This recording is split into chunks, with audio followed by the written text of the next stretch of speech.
Here's our seated hamstring stretch. Now he looks great, no problem, touching the toes. So at that point, most of you would say, okay, he's good.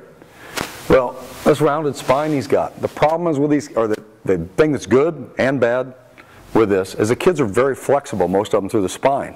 And with all those little joints, they can lean over and grab the toes. And the rate these kids grow, with leg length, arm length, you can't plan on an exact pattern. So what I do with all the kids is I tell them, okay, when we test them at the beginning to see where we're at, we sit them against the wall. If there's any space, they can fit a hand behind there, that's not good enough. They should be able to sit with their butt flat to the wall, and they can't get it in there. That's good hamstring flexibility. With legs straight, toes up.